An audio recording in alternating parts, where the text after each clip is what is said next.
For an adolescent coming out of burnout who lost interest in any interests they used to have during burnout, do you have any advice regarding how to suggest, introduce, reintroduce activities to the adolescent while being thoughtful of their autonomy and nervous system?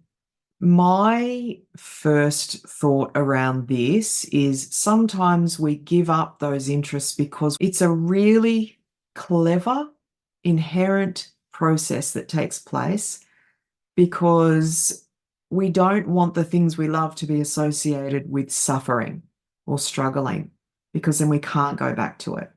Once the brain makes that association with something we love and having a hard time, like outlining before, a 5-year-old having a support worker that takes him to school every day and really liking this support worker and the relationship they have, and now saying, I need you to take me to school, mum, instead of the support worker. There's wisdom in that, wanting to preserve that relationship and not have it associated with something that is really hard.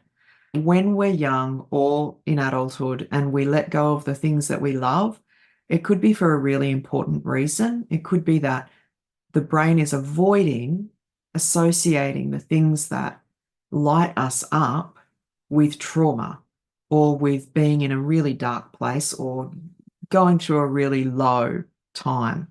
That comes up all the time for me. I've had albums that I loved, CDs. Do we even have CDs anymore?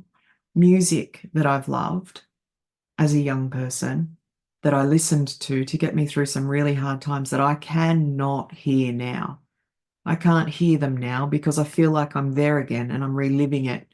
It really isn't, this really goes back to the initial topic of being consumed and needing somatic experiences to shift those experiences or somatic input, because there is a consolidation for a PDA in the limbic system that informs how we feel when we hear something that was a part of our lives when we were experiencing burnout.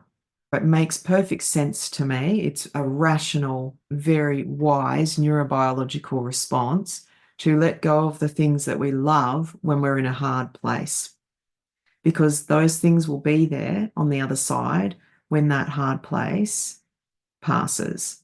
If we're engaging with them now, when we're in this hard place, they won't be the things we love anymore because they'll only remind us of that place, that darkness. And it is a reliving of the experience. It's consolidated in our limbic system. It's not just remembering it, it's a reliving. That's why a lot of autistic people, we talk about I constantly need to feed my brain with problems, because being autistic by nature is having a brain that is problem seeking and problem solving. And so if I'm not feeding my brain problems, then it will look for them.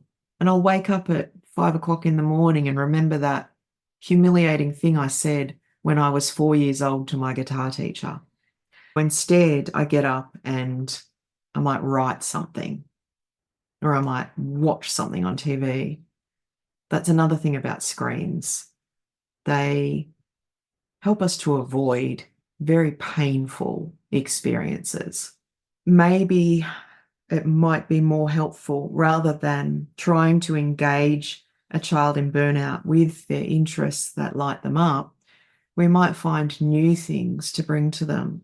It could be something as simple as Sudoku. I love Sudoku. I make sure I do a Sudoku puzzle every day as soon as I get up with my morning coffee. That's the first problem I give my brain. Actually, it's probably not. Making the coffee is. That's not either. You get what I'm saying, though.